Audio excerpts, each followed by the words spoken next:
vous pour cette nouvelle vidéo des livres à croquer. Ça fait un petit moment vu que ça a été les vacances et que donc on n'a pas eu l'occasion de le faire. Et pour cette rentrée de septembre, eh bien, nous avons ma collègue qui est enfin présente, qui avait eu plus de mal à être pour les autres vidéos et qui maintenant sera avec nous les dimanches où on fera les vidéos. Alors pour ce mois de septembre, évidemment, nous allons parler des livres de la rentrée que nous avions présentés. Il y avait celui-ci qui est La rentrée de Gabriel, qui est dans les albums Les Belles Histoires de Bayard.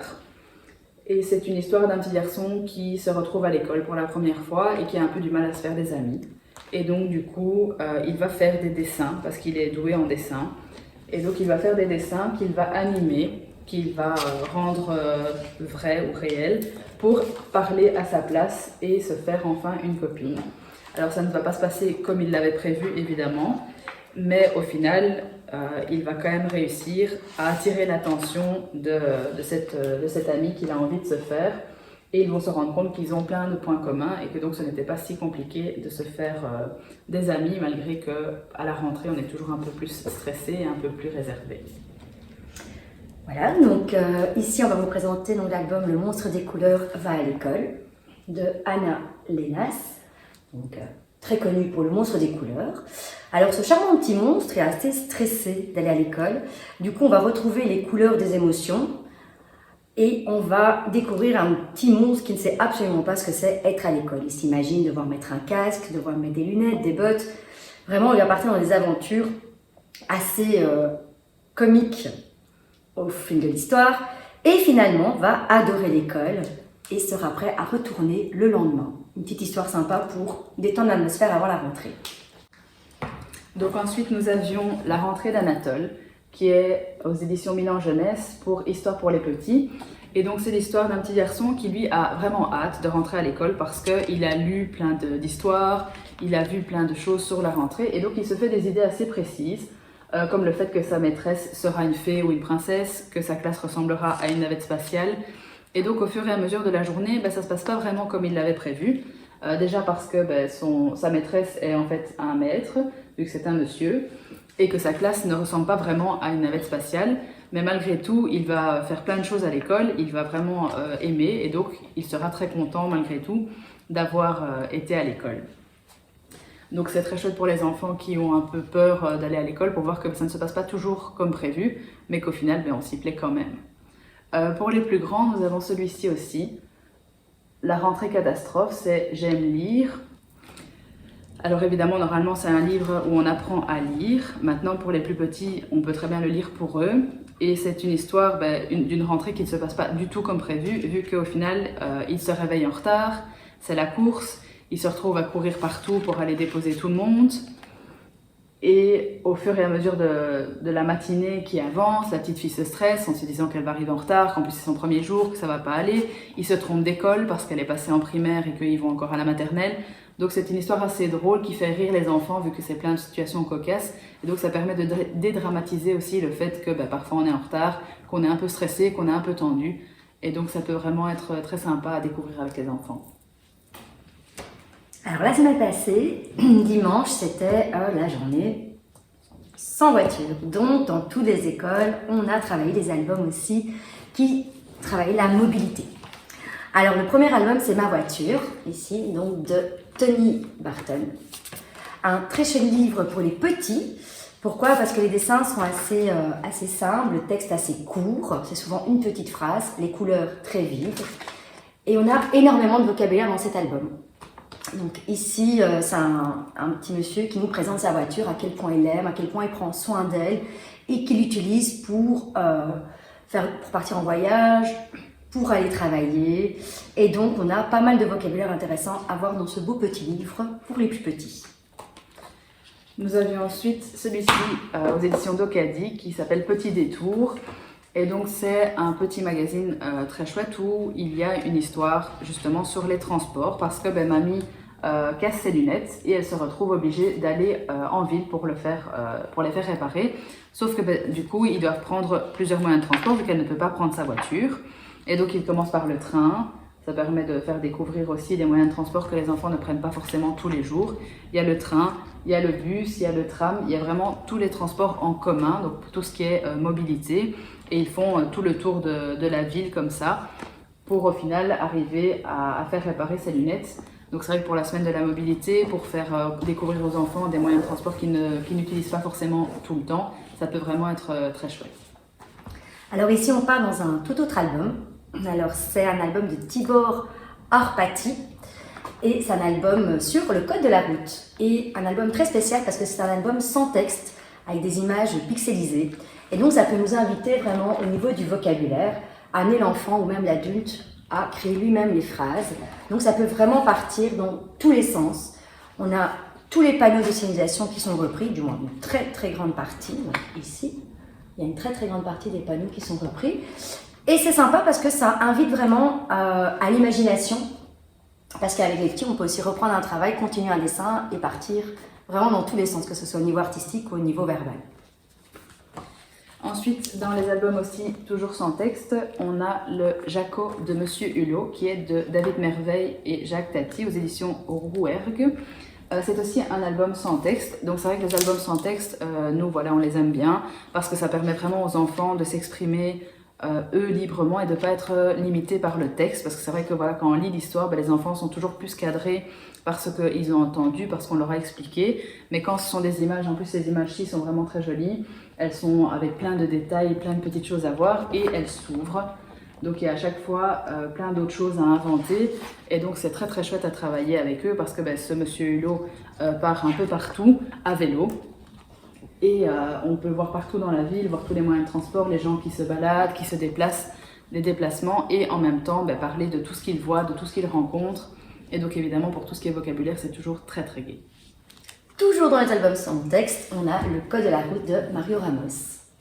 Alors ça, c'est notre album coup de cœur. Déjà parce qu'on aime énormément l'auteur, ses illustrations, et puis il a toujours ce petit clin d'œil au conte traditionnel. Donc ici, on a les 3 ours. On a le chaperon rouge, on a aussi le petit pousset. Voilà. Et même chose, ça nous invite à l'imaginaire, le chasseur qui n'est pas spécialement de bonne humeur. Donc à chaque fois, en fait, tout est illustré avec des panneaux. Et là, c'est vraiment le panneau de « Attention, on signale qu'il y a un passage des 3 petits cochons ». Comme nous, on peut trouver « Attention, cerf »,« Attention, déboulement de cailloux ». Par contre, ici, on est dans des attentions totalement différentes. Attention grand-mère, on évite de l'écraser. Donc vraiment un album qui nous invite au dialogue et à l'humour, de retrouver les personnages des contes que l'on connaît depuis tout petit. Donc ça c'est vraiment un album qu'on aime beaucoup, beaucoup, beaucoup dans les écoles. Ensuite nous avions Francisco, qui est aux éditions École des loisirs, de Perceval Barrier. Alors c'est un livre évidemment un peu différent parce que ça ne parle pas forcément de moyens de transport, ça parle d'une pompe à essence. Donc un chat qui tient une pompe à essence un peu au milieu d'une vallée tout à fait déserte parce que il n'aime pas le monde, il n'aime pas avoir des gens autour de lui. Et donc oui, ça me ressemble assez bien. Et donc du coup, il y a des gens qui vont arriver, donc une dame avec ses enfants et qui va avoir la voiture qui tombe en panne. Et donc il va bien être obligé de s'y faire parce que il va devoir accueillir ces gens chez lui pour ne pas les laisser la nuit tout seuls dehors. Donc ça va pas forcément lui plaire, mais au fur et à mesure, il va se prendre d'affection pour ses enfants, pour cette petite famille qui se retrouve coincée chez lui pour une nuit. Et au final, ils vont se créer un lien d'amitié. Donc c'est un livre assez chouette qui permet aussi de parler de l'envers du décor, que les voitures n'avancent pas toutes seules. Il faut bien les remplir, comment, pourquoi. Et donc ça peut amener vraiment plein de discussions différentes. Et ensuite, nous avions celui-ci qui a un côté un peu plus vacances encore, qui est le cerf-volant extraordinaire. C'est aussi les belles histoires. Et en fait, ce sont des enfants qui sont effectivement à la plage, qui veulent faire du cerf-volant et qui se retrouvent emportés parce qu'il y a énormément de vent et qui vont à chaque fois s'agripper à quelque chose qu'ils retrouvent, qui essayent de trouver quelque chose assez lourd. Et donc on peut voir aussi des moyens de transport un peu différents, vu que là nous avons le marchand de glace qui se fait emporter par le cerf-volant et par le vent. Et donc c'est vrai que malgré tout, le camion de marchand de glace, il a aussi un moyen de locomotion, c'est aussi une autre façon de se déplacer. Et donc c'est encore un album très très chouette qui malgré tout a encore des saveurs de vacances. Alors, ce sont les albums que nous avions présentés jusqu'à maintenant. Pour la suite, nous avons le livre pour lequel vous avez voté, que nous allons vous raconter, qui est Après la récré, qui est la suite de Dans la cour de l'école, qui est sorti maintenant. Donc dans la cour de l'école, il est très connu, on ne l'avait pas présenté. Il est très très chouette et ils ont sorti une suite de Christophe Loupi aux éditions Milan. Et c'est celui qui a eu le plus de votes sur notre groupe Instagram, donc c'est celui-ci que nous allons vous raconter. Après la récré.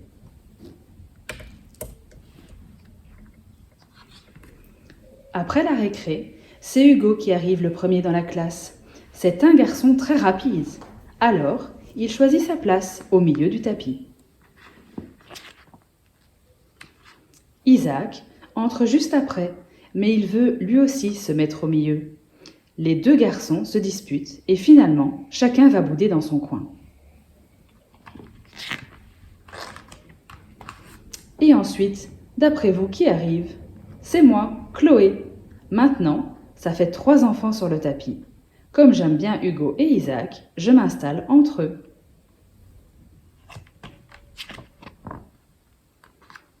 Tiens, maintenant voilà Nour. À 4, c'est plus rigolo. On peut s'installer aux 4 coins du tapis. Juste après, c'est encore une fille qui nous rejoint. Elle s'appelle Alissa. À présent, on est 5. Alissa s'installe au beau milieu du tapis. Mais Alissa n'y reste pas très longtemps, car la maîtresse arrive. Elle nous rassemble près d'elle. Maintenant, nous sommes 6. La maîtresse se place devant nous et dit « On va chanter !» Elle chante bien, la maîtresse. Après, c'est à nous de chanter. Mais là, c'est beaucoup moins beau. Alors, la maîtresse fait venir Joseph. Joseph est dans la classe des grands. Lui aussi, il chante bien. La maîtresse nous demande d'écouter Joseph, puis de chanter avec lui. C'est beau, si beau que ce curieux de Louis vient nous écouter. Mais la maîtresse ne le gronde pas. Elle lui dit de venir chanter avec nous. Elle est gentille, la maîtresse. Alors, Louis et Joseph se placent devant nous pour chanter. C'est à ce moment-là que Nicole, la maîtresse des grands, arrive. Elle était inquiète. Elle cherchait Louis partout.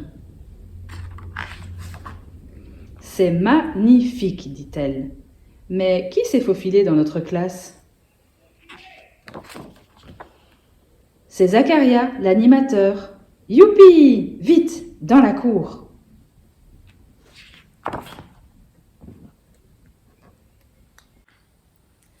Voilà, c'était la fin de notre vidéo de ce mois-ci, de ce mois de septembre. La première vidéo où nous sommes à 2. Et on espère que ça vous a plu. N'hésitez pas à nous laisser des petits commentaires, des petits likes, à nous dire ce que vous en avez pensé et si vous avez d'autres idées.